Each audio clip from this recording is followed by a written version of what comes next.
Hello दोस्तों, balance academy YouTube channel में आपका फिर से बहुत बहुत स्वागत है। दोस्तों, आज के इस वीडियो में हम मोस्ट इंपॉर्टेंट क्वेश्चंस को सॉल्व करने वाले हैं, जो कि आपके यूपी टेट, सुपर टेट, साथ ही साथ आपके यूपी पीटी एग्जाम के लिए मोस्ट इंपॉर्टेंट है। दोस्तों, इस वीडियो में मैंने सारे क्वेश्चन सेलेक्टेड लिए हैं, जो कि आपके सिलेबस पर बेस्ड होंगे, साथ ही साथ आपके प्रीवियस ईयर क्वेश्चन पर बेस्ड होंगे। तो वीडियो को ध्यान से देखिएगा और वीडियो के लास्ट मुझे जरूर बताइएगा कि आज के इस वीडियो में आपके कितने क्वेश्चन सही हुए। तो बिना देरी करते हुए चलिए शुरू करते हैं सबसे पहले क्वेश्चन से। सबसे पहला क्वेश्चन है, किस देश के नाम का अर्थ 40 जनजातियों का देश है? ऑप्शन आपके सामने Kazakhstan, option B Denmark, option C Kyrgyzstan या फिर ऑप्शन डी तजाकिस्तान।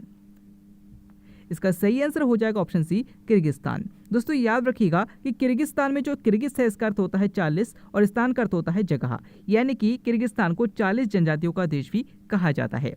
अगला क्वेश्चन, पौधों में जाइलम मुख्य रूप से किसके लिए जिम्मेदार है? ऑप्शन आपके सामने भोजन का परिवहन, ऑप्शन बी जल का परिवहन, ऑप्शन सी ऑक्सीजन का परिवहन या फिर ऑप्शन डी अमीनो अम्ल का परिवहन। इसका सही आंसर हो जाएगा ऑप्शन बी जल का परिवहन। दोस्तों, जो पौधे होते हैं, पौधों के जड़ों से लेकर इसके पत्तियों तक और पौधे के विभिन्न भागों तक जल को पहुंचाने का काम जाइलम करता है। और जब प्रकाश संश्लेषण के माध्यम से भोजन बन जाता है तो इस भोजन को पौधों के विभिन्न भागों तक पहुंचाने का काम फ्लोएम करता है। तो याद रखिएगा, दोनों क्वेश्चन इंपॉर्टेंट है। अगला क्वेश्चन, हरा सूचकांक किसके द्वारा विकसित किया गया? ऑप्शन आपके सामने विश्व बैंक, ऑप्शन बी अंतर्राष्ट्रीय मुद्रा कोष, ऑप्शन सी संयुक्त राष्ट्र पर्यावरण कार्यक्रम या फिर ऑप्शन डी इनमें से कोई नहीं। इसका सही आंसर हो जाएगा ऑप्शन सी संयुक्त राष्ट्र पर्यावरण कार्यक्रम। दोस्तों, याद रखिएगा कि पर्यावरण के दशा को दिखाने के लिए हरा सूचकांक संयुक्त राष्ट्र पर्यावरण कार्यक्रम के द्वारा प्रदर्शित किया जाता है। अगला क्वेश्चन, इंडियन ओपिनियन पत्रिका के संपादक कौन है? ऑप्शन आपके सामने Annie Besant, option B Sarojini Naidu, option C Mahadev Desai या फिर ऑप्शन डी मनसुख लाल नजर। इसका सही आंसर हो जाएगा ऑप्शन डी मनसुख लाल नजर। दोस्तों, याद रखिएगा कि इंडियन ओपिनियन पत्रिका के जो संपादक थे ये मनसुख लाल नजर थे और महात्मा गांधी ने इस पर कोई खास कार्य भी किया था, इसलिए ये ज़्यादा फेमस है। अगर आपसे पूछा जाता है कि जो संध्या और युगांतर नामक पत्रिकाओं का प्रकाशन किसने किया था, तो याद रखिएगा कि बारिंद्र कुमार घोष ने किया था। और अगर आपसे पूछा जाता है कि कॉमनवेल्थ और न्यू इंडिया पत्रिका का प्रकाशन किसने किया था, तो याद रखिएगा एनी बेसेंट ने किया था। अगला क्वेश्चन, उत्तर प्रदेश में कृषि जलवायु क्षेत्रों की संख्या कितनी है? ऑप्शन आपके सामने 8, ऑप्शन बी 9, ऑप्शन सी 10 या फिर ऑप्शन डी 11। इसका सही आंसर हो जाएगा ऑप्शन बी 9। दोस्तों, याद रखिएगा कि उत्तर प्रदेश में श्रेष्ठ जलवायु क्षेत्रों की संख्या 9 है। अगर आपसे पूछा जाता है कि उत्तर प्रदेश की सीमा कितने राज्यों से लगती है, तो याद रखिएगा 9 राज्यों से लगती है।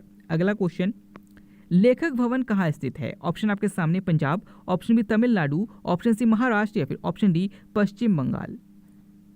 इसका सही आंसर हो जाएगा ऑप्शन डी पश्चिम बंगाल। दोस्तों, याद रखिएगा कि पश्चिम बंगाल के सचिवालय भवन को लेखक भवन के नाम से भी जाना जाता है। अगला क्वेश्चन, अरुणा असफ अली किस आंदोलन से संबंधित है? ऑप्शन आपके सामने भूदान आंदोलन, ऑप्शन बी असहयोग आंदोलन, ऑप्शन सी सविनय अवज्ञा आंदोलन या फिर ऑप्शन डी भारत छोड़ो। इसका सही आंसर हो जाएगा ऑप्शन डी भारत छोड़ो आंदोलन। दोस्तों, याद रखिएगा कि भारत छोड़ो आंदोलन 8 अगस्त 1942 को गांधी जी के द्वारा शुरू किया गया था और अरुणा असफ अली का इसमें बहुत महत्वपूर्ण योगदान था। अगर आपसे पूछा जाता है कि भूदान आंदोलन किसके द्वारा चलाया गया था, तो याद रखिएगा विनोबा भावे के द्वारा चलाया गया था। अगर आपसे पूछा जाता है कि असहयोग आंदोलन कब चला था, तो याद रखिएगा कि 1920 में गांधी जी के द्वारा चलाया गया था और सविनय अवज्ञा आंदोलन 1930 में गांधी जी के द्वारा चलाया गया था। अगला क्वेश्चन, ओजोन परत को मापने की इकाई कौन सी है? ऑप्शन आपके सामने decibel, option B dobson, option C ampere या फिर ऑप्शन डी डेसिमल। इसका सही आंसर हो जाएगा ऑप्शन बी डॉप्सन। दोस्तों, याद रखिएगा कि हमारे वायुमंडल के समताप मंडल में ओजोन परत पाई जाती है और इसे डॉप्सन में मापा जाता है। अगला क्वेश्चन, कौन सी ओजोन परत सर्वाधिक हानिकारक है? ऑप्शन आपके सामने है UVA, option B UVB, option C UVC या फिर ऑप्शन डी इनमें से कोई नहीं। इसका सही आंसर हो जाएगा ऑप्शन सी UVC। दोस्तों, याद रखिए कि हमारे समताप मंडल में जो ओजोन परत पाई जाती है इसमें 3 प्रकार की ओजोन परत पाई जाती है।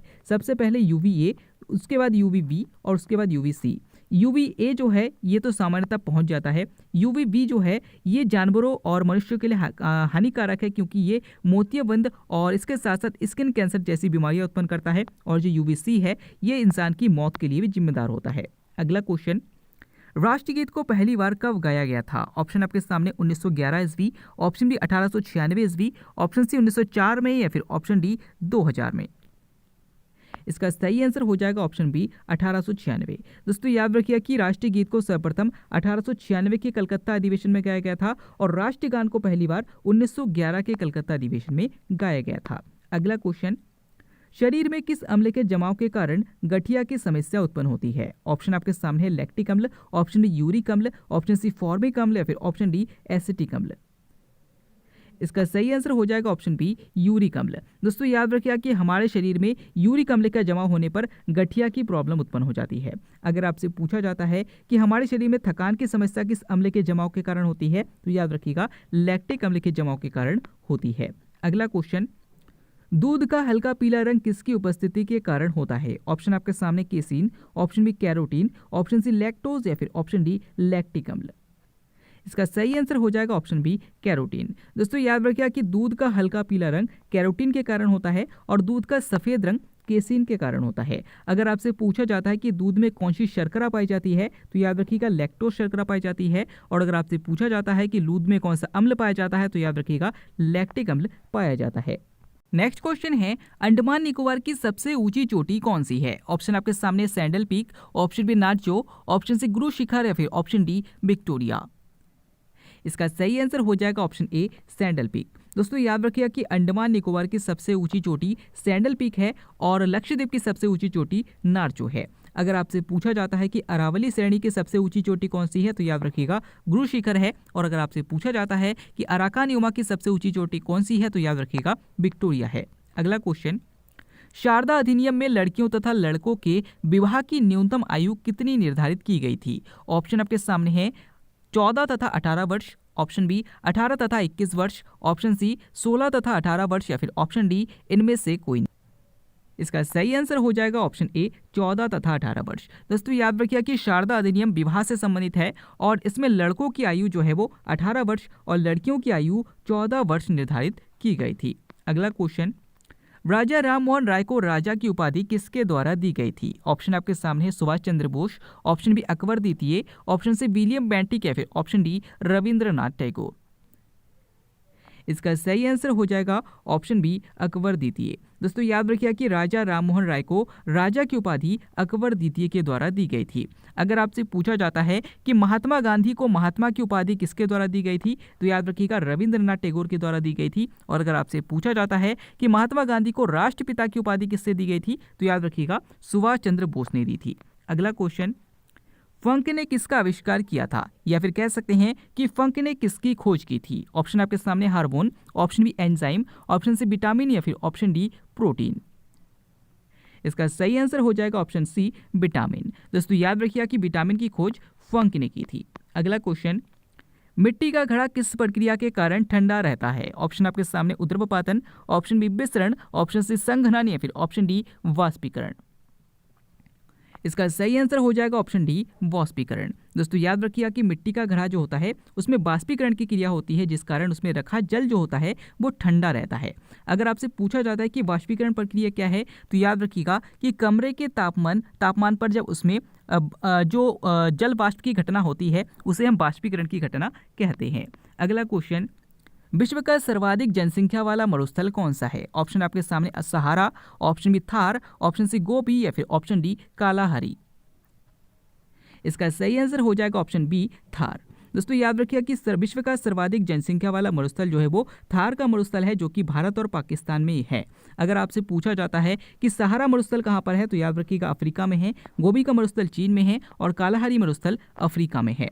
अगला क्वेश्चन, भारत में विदेशी मुद्रा भंडार कौन संभालता है? ऑप्शन आपके सामने भारतीय रिजर्व बैंक, ऑप्शन बी वित्त मंत्रालय, option C State Bank of India या फिर ऑप्शन डी इनमें से कोई नहीं। इसका सही आंसर हो जाएगा option a reserve bank of India. दोस्तों याद रखिए कि भारत में विदेशी मुद्रा भंडार को रिजर्व बैंक ऑफ इंडिया यानी कि भारतीय रिजर्व बैंक संभालता है। अगर आपसे पूछा जाता है कि रिजर्व बैंक की स्थापना कब हुई थी, तो याद रखिएगा 1 अप्रैल 1935 को हुई थी। अगला क्वेश्चन, धन विधेयक प्रस्तुत किया जाता है, आपको बताना है कि धन विधेयक कहाँ प्रस्तुत किया जाता है। ऑप्शन आपके सामने लोकसभा में, ऑप्शन बी राज्यसभा में, ऑप्शन सी न्यायपालिका में या फिर ऑप्शन डी इनमें से कोई नहीं। इसका सही आंसर हो जाएगा ऑप्शन ए लोकसभा में। दोस्तों याद रखिए कि धन विधेयक लोकसभा में पेश किया जाता है। अगर आपसे पूछा जाता है कि धन विधेयक का उल्लेख किस अनुच्छेद में है तो याद रखिएगा अनुच्छेद 110 में है। अगला क्वेश्चन, रिंग ऑफ फायर किस महासागर से संबंधित है? ऑप्शन आपके सामने प्रशांत महासागर, ऑप्शन बी अटलांटिक महासागर, ऑप्शन सी हिंद महासागर या फिर ऑप्शन डी अंटार्कटिक महासागर। इसका सही आंसर हो जाएगा ऑप्शन ए प्रशांत महासागर। दोस्तों याद रखिए कि प्रशांत महासागर के लगभग चारों ओर जो भूभाग है उसमें बहुत अधिक मात्रा में ज्वालामुखी पाए जाते हैं, जिस कारण इसे अगर देखा जाए तो एक तरीके से देखा जाता है कि इसके चारों ओर ज्वाला की तरह दिखाई देता है, इसलिए इसे रिंग ऑफ फायर भी कहा जाता है। तो याद रखिएगा कि रिंग ऑफ फायर की जो घटना होती है ये प्रशांत महासागर से संबंधित है। अगला क्वेश्चन, अंगुलियों झील कहाँ स्थित है? ऑप्शन आपके सामने Asia, option B Africa, option C Europe या फिर ऑप्शन डी अमेरिका। इसका सही आंसर हो जाएगा ऑप्शन डी अमेरिका। दोस्तों याद रखिएगा कि उंगलियों झील जो है वो अमेरिका में स्थित है। अगर आपसे पूछा जाता है कि विश्व का सबसे बड़ा झील कौन सा है तो याद रखिएगा कैस्पियन सागर है। अगर आपसे पूछा जाता है कि विश्व का सबसे गहरा झील कौन सा है तो याद रखिएगा बैकाल झील है। अगला क्वेश्चन, सबरीवाला मंदिर किस राज्य में स्थित है? ऑप्शन आपके सामने Orissa, option B Maharashtra, option C Kerala या फिर ऑप्शन डी मध्य प्रदेश। दोस्तों इस क्वेश्चन का आंसर आपको मैं कमेंट के द्वारा बताना है। इस क्वेश्चन को मैंने कल के वीडियो में करा दिया था, तो अगर आपने कल का वीडियो ध्यान से देखा होगा और समझा होगा तो आप इसका आंसर जरूर कर पाएंगे। आज का वीडियो आपको कैसा लगा, साथ ही साथ आज के वीडियो में आपके कितने क्वेश्चन सही हुए कमेंट करके जरूर बताइएगा। अगर आप फेसबुक पेज और टेलीग्राम ग्रुप को ज्वाइन करना चाहते हैं तो डिस्क्रिप्शन में लिंक दिया गया है, वहां से आप ज्वाइन कर सकते हैं। हम फिर से लौटेंगे एक नया नेक्स्ट वीडियो लेकर, तब तक के लिए देखते रहिए